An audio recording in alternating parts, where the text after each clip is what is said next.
Célula, pequeño grupo estudio bíblico de la Iglesia Presbiteriana de Bayside.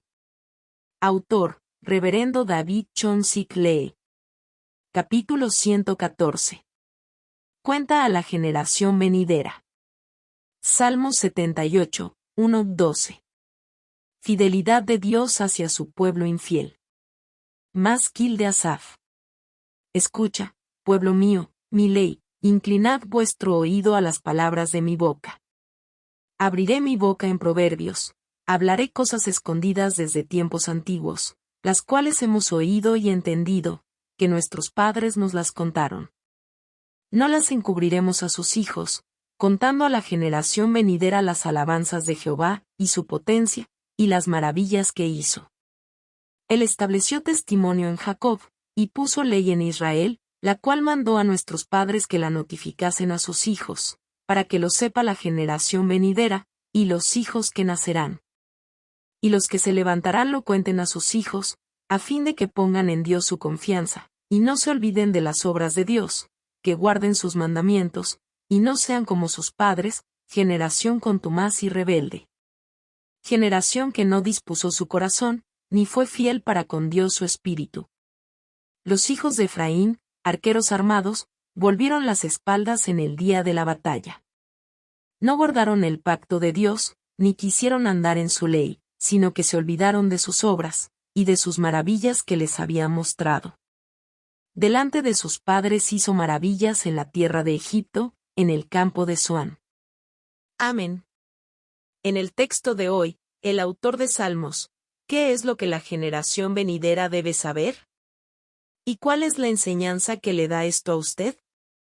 El texto de hoy es un poema de Asaf, y los eruditos de la Biblia dicen que fue un poema de uno de los descendientes de Asaf. Según los eruditos de la Biblia, este texto contiene los antecedentes de los tiempos después del rey Salomón, donde la depravación del pueblo de Israel hace un recordatorio del pasado cuando Dios los salvó de Egipto y recuerdan el éxodo desde Egipto y la fe que debe tener hacia Dios. Especialmente, exhorta a que estos hechos fueran contados en la generación venidera para que sepan quién es Dios de Israel y alabar a Dios. Primeramente, la generación venidera de Israel debe conocer cómo Dios salvó al pueblo de Israel desde Egipto. Dios envió las 10 plagas al faraón y a Egipto que querían esclavizar a Israel por toda su vida. Dividió en dos el Mar Rojo para destruir el ejército egipcio. Estos sucesos indican el amor y la justicia de Dios, amor de salvación hacia el pueblo de Israel que confiaba en Dios y el juicio justo contra los egipcios que estaban en contra de Dios. No solo eso, en el texto de hoy habla acerca de cómo Dios protegió al pueblo de Israel con columna de nube y fuego, les dio maná desde el cielo para que no les faltara alimentos, y les proporcionó agua golpeando la roca. Estos sucesos nos habla acerca de cómo Dios no provee de gracia para los que confían y siguen a Dios. Pero para los que desobedecen a Dios existe el juicio, especialmente los que caen en idolatría en el desierto fueron juzgados, asimismo fue juzgado Gora, quien se rebeló contra el liderazgo de Moisés posicionado a través de Dios. Igualmente, los que se quejaron de que no podían comer carne fueron juzgados de tal manera que cuando estaban dentro de su boca la carne, pero no pudieron comerla. ¿Qué significa esto? Definitivamente fueron testigos del milagro de Dios, pero no pudieron disfrutarla y este es el resultado de que no pudieron tener fe en Dios. Al observar esto, no importa en qué situación estemos, no debemos de escupir palabras sin fe, puesto que no podemos ver el milagro de Dios ni disfrutar ese milagro. Amados hermanos, cuando usted pide con fe, debemos de persistir con paciencia, pero nosotros no tenemos suficiente paciencia y nos quejamos con resentimiento de que Dios no nos escucha o no hace nada. O peor de todo, nos dejamos vencer. Pero en este proceso de vencimiento, observamos que Dios trabaja para los hombres de fe, sin embargo, el que se dejó vencer no lo puede disfrutar.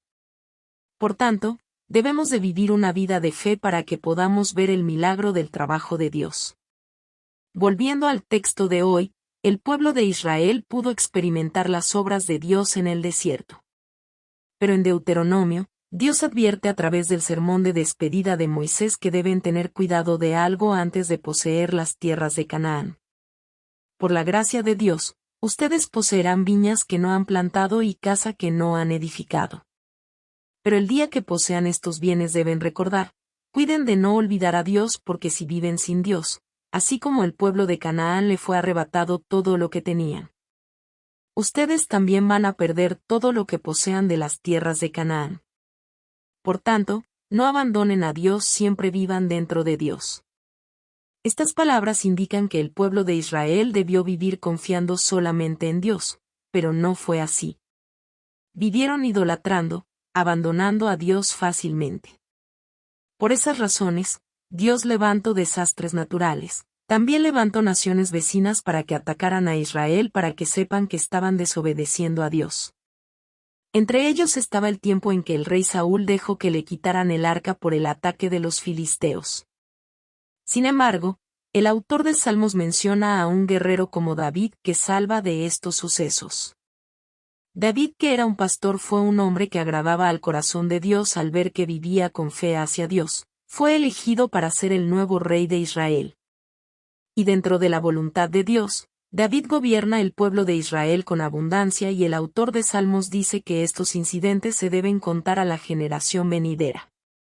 En otras palabras, primero, no debemos de abandonar a Dios porque vamos a perder todo. Segundo, aunque hayamos abandonado a Dios y estemos enfrentando calamidades, no debemos olvidar que, si regresamos a Dios, Dios perdona y nos acepta. Como David, si vivimos de acuerdo con la voluntad de Dios, testificando quién es Dios, Dios nos guía fuerte y abundantemente. Amados hermanos, nuestro Dios es un Dios vivo, quien es fiel con su promesa. A pesar de que por abandonar a Dios estemos viviendo dificultades, si regresamos a Dios y pedimos a Dios que nos ayude, Dios es un Dios vivo y de amor que nos salva de todas las dificultades y sufrimientos. ¿Usted ha experimentado alguna vez que usted disfruta algo que alguien por no tener una fe suficiente no ha podido disfrutar? Vamos a compartir. Vamos a compartir lo nuevo que ha sentido y ha decidido con el texto de hoy.